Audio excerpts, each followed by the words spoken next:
Welcome back. We ended the last lecture with the visualization of the reduced economic efficiency and output from unionization, whose negotiations focus solely on wages.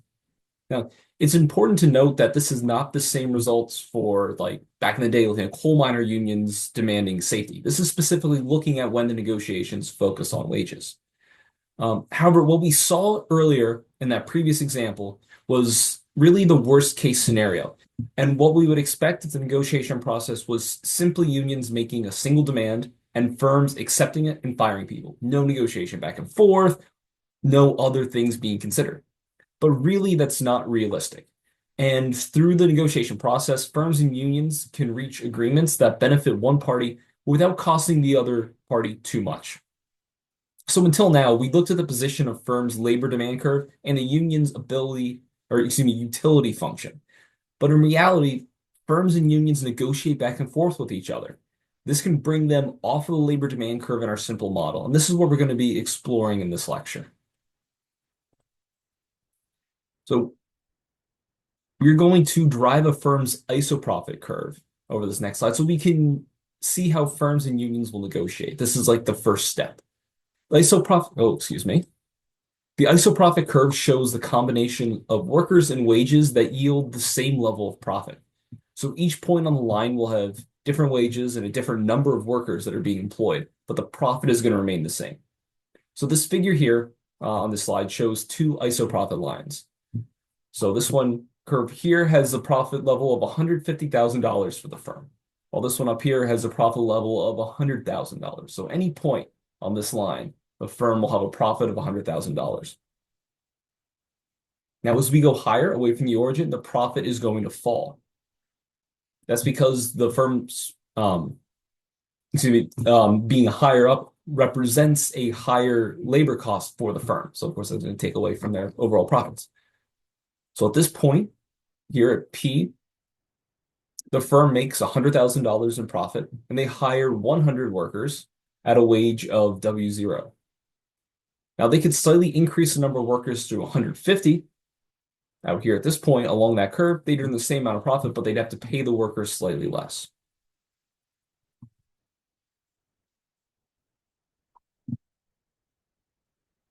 So let's real quick, we'll say if the wage is set at W0 in the market, so if it's determined by, the overall market, by supply and demand, that equilibrium wage is set at W0, the firm is going to choose this point P on this isoprofit line.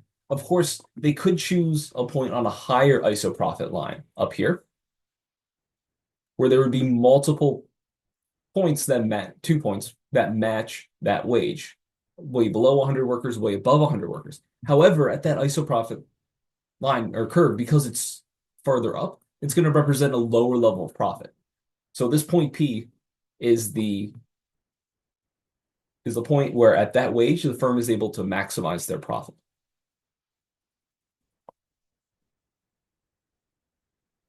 So we're going to start building towards the efficient contract model. Right now, looking at the firm and union decision making. So this is the utility function right here for the labor union, or the utility level of U star.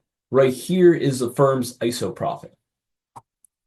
Initially, the equilibrium wage, W star, at that point, the firm will hire E star workers, right where this utility function, the indifference curve for the labor union, just barely touches in one point their tangent to the isoprofit curve here. So the firm earns a profit of pi star, and the labor union gets a utility level of U star. So we can see here that initial point, but we've added a few more indifference curves and, excuse me, the indifference curve here, and then the two isoprofit curves up there. So if the union was a monopoly union, like we walked through in the early example, using what we saw, they would demand wages at point M, so way up here. This will end up, this is along this demand curve, where the utility, or the indifference curve, at this utility level UM for the union is tangent to that curve. This is a higher wage, and they would be offering an equilibrium or earning an equilibrium. And there's a lower level of employment up here. So because this indifference curve is greater than the original indifference curve for the union, if they're able to negotiate this monopoly union wage up here, that's going to increase their level of utility. But look at the firm's isoprofic curve. So the firm's isoprofic curve moves from pi star down here, past this curve up here, all the way up to pi m up here. Because this is farther from the origin, it represents a lower profit for the firm. So they're doing much worse than they were initially. But the firm doesn't have to simply accept this offer from the union like we worked through in the previous example. They could supply a counteroffer.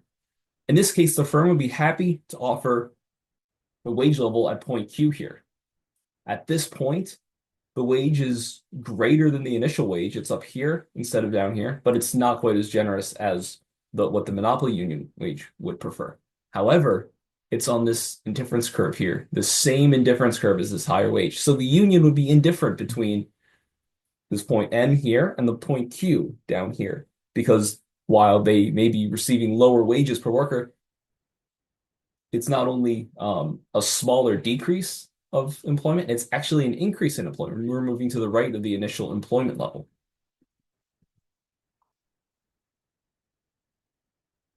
So for the union, they would be likely to accept wages here. It's a reasonable offer from the firm. The firm can improve their profit. They're moving from an ISO profit line up here down to here, which improves their situation. And moving from M down to Q here is the same. The union is indifferent between the two options.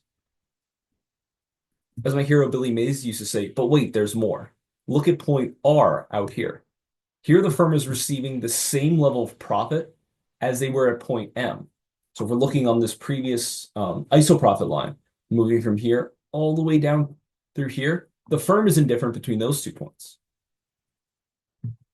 But the union moves from this curve, at this level of utility, to increase their utility out here at this indifference curve.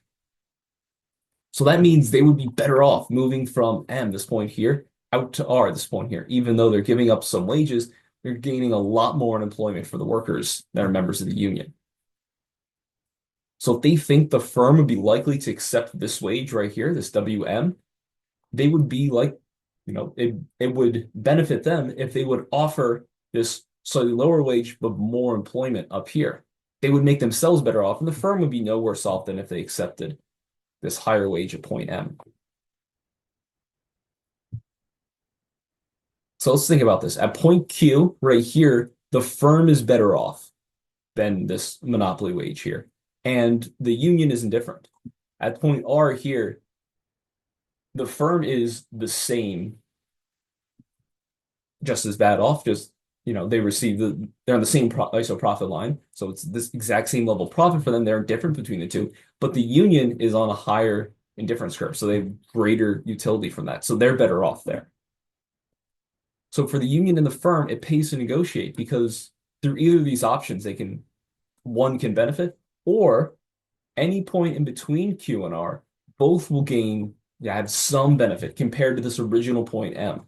So while the monopoly union, that very simple model suggests that we would see higher wages and less employment at this point up here, if it's just the initial offer, through negotiation, we can see employment level actually increase in some cases, and the wage not increase quite as much, and both parties be made better off than if they would have accepted that initial wage. There's no negotiation back and forth.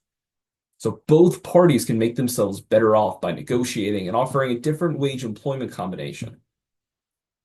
Now, in this example, point Z along the isoprofit curve, pi Z, so this one right here, leading to point Z there, is the maximum wages that the firm can pay and still break even. This is basically how the textbook defines that curve. Any deviation away from this point along the isoprofit line or the indifference curves are going to reduce the utility for one of the two parties. So they're unlikely to agree to it once the deal has been reached somewhere. I'm sorry, this is called the contract curve, this from P to Z. Any deviation from a point on this line, so either moving in this way or moving out that way, will reduce the utility for one of the parties. So basically, they're unlikely to agree to it. Once they start to move in this direction, they're not going to move away from it. Someone's going to be worse off. So any wage employment combination along this line is called an efficient contract. Now, if the firm and union agree on that efficient contract, then the employment level is going to increase. So note that the agreement is to the right of the original demand curve. So going back, the original demand curve is here. The employment levels are going to be somewhere out here. So it's greater than we initially saw, either with our simple supply and demand model with no union involvement or with the monopoly union with the negotiation.